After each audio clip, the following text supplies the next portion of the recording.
So I fancy doing another War Stories episode today, this one on a sniping legend, Carlos Hathcock. I'm sure a lot of you thought I was going to say Seymour Hare there, since every second comment on these videos tends to be Seymour Hare, but I figured a lot of people probably already know about Seymour Hare, so I figured Carlos Hathcock would perhaps be a bit more interesting. If you know about him already, and I'm sure a lot of people already do, as he is a very famous sniper, then you get to watch my awesome gameplay / terrible sniping of using the SRR here in Battlefield 4. I just figured that this bit of me missing targets would probably perfectly complement this real-life act of heroism I'm going to tell you about.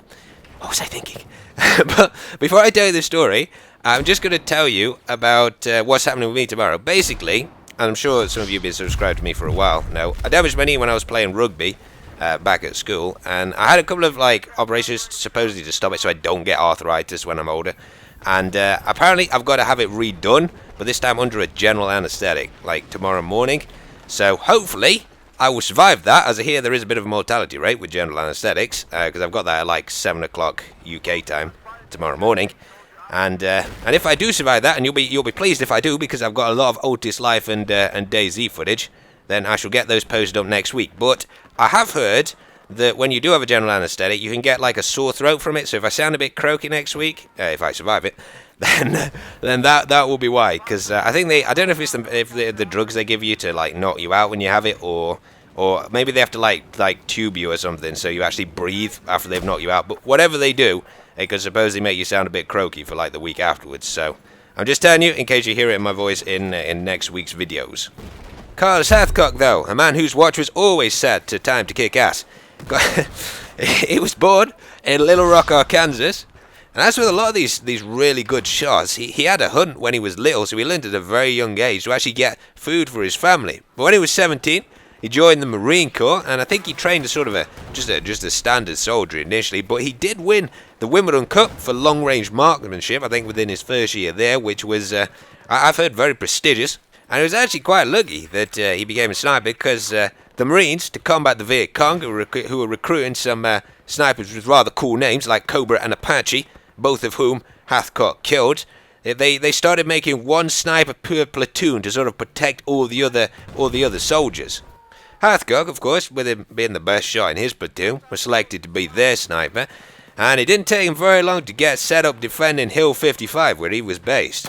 I'm going to tell you now about a couple of his sniper feats out there. He did actually get 93 confirmed kills against the MV8, and at that point, for a confirmed kill, not only did your spotter have to see the kill, but you also had to have somebody of an officer rank there as well. And of course, because snipers and spotters just generally went out alone, Hathcock, he predicts himself, got around 300 kills in Vietnam, not just the 93 that were confirmed.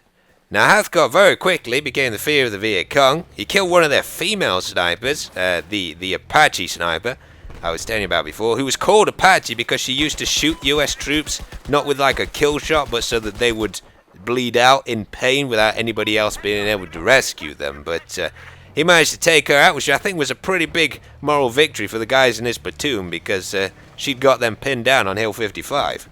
He also crawled over 4 days, 1,500 yards, I'm talking about inch by inch, over a completely open field in a ghillie suit on his own to get a shot on an MVA general who was in an encampment in a dip at the end of the field. He managed to make it, even though he nearly got bit by a bamboo viper, which would have killed him had it bit him, but of course he couldn't move, because it was such an open field and the Viet Cong was specifically watching that area, which is why no other troops apart from a sniper could possibly push up there. But he kept his nerve, pushed up, killed the general, and managed to crawl all the way back, because of course the field was so open he couldn't sort of just get up and run out of there after he'd fired, and he nearly got trampled on twice by the Viet Cong as they went out searching for him, but they didn't see him hidden there in his ghillie suit. It was at this point that the Viet Cong, the MVA, put out a bounty of $30,000, which you might think doesn't sound that much, but by then, $8 to about $2,000 was sort of the range that the Viet Cong used to put out on American soldiers, like a specific soldier that had particularly attacked them or they wanted killed. So this was 15 times as much as they would usually pay for the killing of a sniper, and troops of snipers used to go out to try and kill him, and Hathcock killed all of them. And he was actually quite an easy target for them in some respects, because they used to call him Long Trang. Like the $30,000 reward was for the killing of Long Trang, which was Hathcock. And that was because Long Trang in Vietnamese means white feather, and he used to have a white feather in his, I know it's called, but it's like a crocodile Dundee hat. So he had one of those, and he always used to wear that. And to trick the counter snipers that came after him, lots of other Marines used to put similar white feathers in their hats as well, so they couldn't take out Hathcock, and they didn't know who was who. And one particular sniper who came after Hathcock was called Cobra, and he'd taken out quite a lot of Marines. And if you're wondering where the inspiration came from for Steven Spielberg in Saving Private Ryan, where Sniper Jackson shot the other sniper in the bell tower through his scope, that came from Hathcock.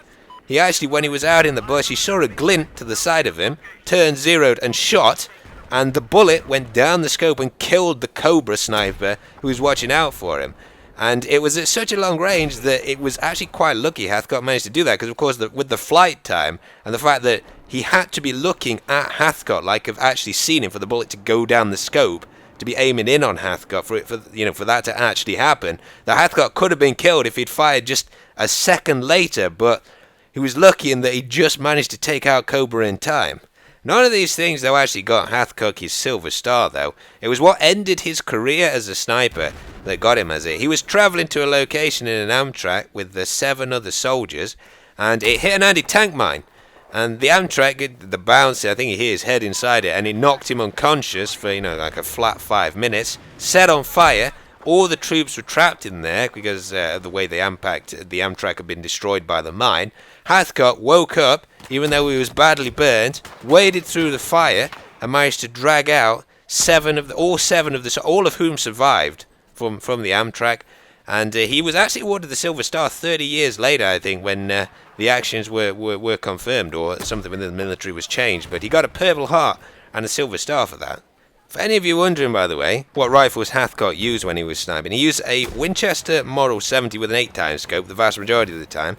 He also used a 50 cal Browning machine gun, like a mounted machine gun with a 10x scope he made a special mount for. And he actually got the longest sniper kill at the time in 1967 for 2,286 meter kill using that. And because of his development in the Marine Corps training program, it was actually his work with the 50 cal that snipers started using 50 cal sniper rifles in the future. So when you're using your AS-50 with its NATO rounds, they are, I think, directly based off the ones that Hathcock used to use in his Browning. Now, I just wanted to end with a quote from Ernest Hemingway, which Hathcock kept written down in his shirt pocket on a piece of paper when he went out sniping. "Certainly there is no hunting like the hunting of man, and those who've hunted armed men long enough and like it never really care for anything else thereafter."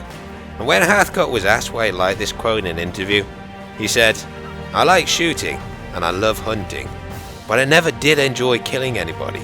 It's my job. If I don't get those bastards, then they're going to kill a lot of these kids dressed up like Marines." That's the way I look at it. But thanks for watching, guys. I hope you enjoyed this video, and I'll see you guys in the next chapter.